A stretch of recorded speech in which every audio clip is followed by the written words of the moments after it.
Ayan, good morning. May customer tayo. Yan, Rusi Carusa, low speed. Ito ang low speed niya. Side mirror ay nasa unahan. Yan. Papakita ko sa inyo mga boss. Malaking problema nito. Na-under naman siya.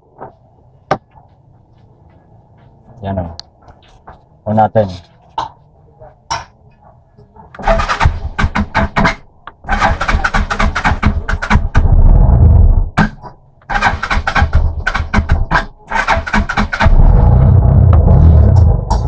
Mandar siya.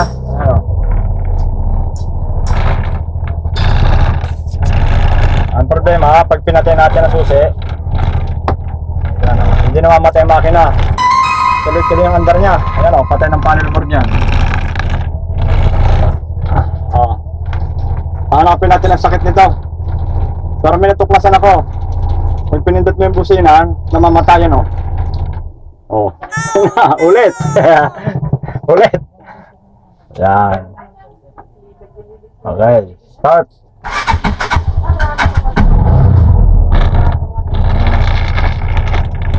Patay. Oh, hindi mamatay siya oh. Ayaw. Yan. Matay natin mga 10 second. Ayaw talaga mamatay oh. Patay na susiyan yan. Oh, pindutin natin yung busina. Kahit ito start for start. So, pipindutin patayan. Oh. Yan, hanapin natin yung sakit nito. Yan, pahihirapan tayo niyan. What's out? Update ko kayo kung anong sakit. Kung malalabaw ano. Yan, update tayo dito sa ginagawa natin Carusa. Ito yung hindi mamatay, yung susi. Yan. Yan, kinalas ko na ang mga ibang wiring.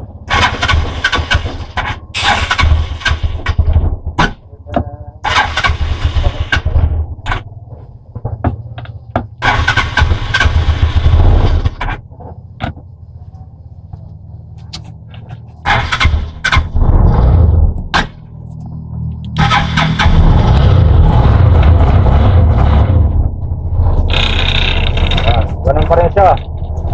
Ayaw mamatay oh. Ang napansin ko lang dito, patay na yung susian. May naiiwang kuryente sa accessory wire. Ito, yung kulay itim oh.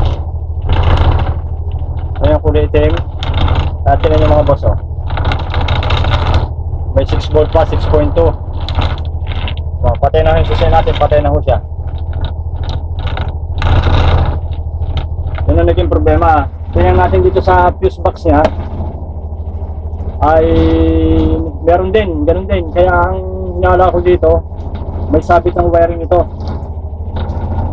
May sabit ng wiring. Talagang daming trabaho nito pagka ating iisa-isahin. Pero bago pang unit ito, 3,000 parang natatakbo nito eh.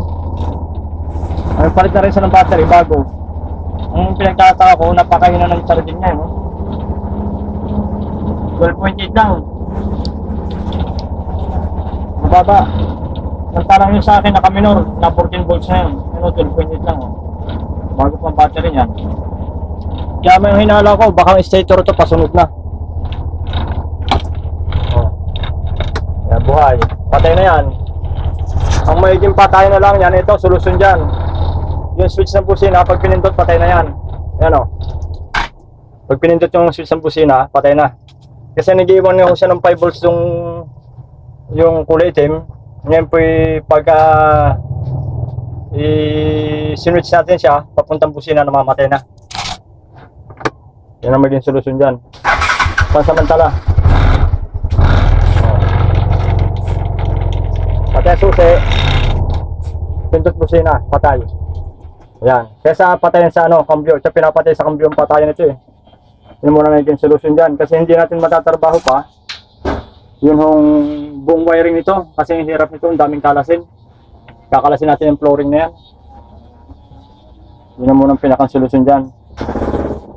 Baka maka-encounter ka ng ganito, yun ang gawin ninyo mga boss. Pag susi, ay sinusi, pag pinandar,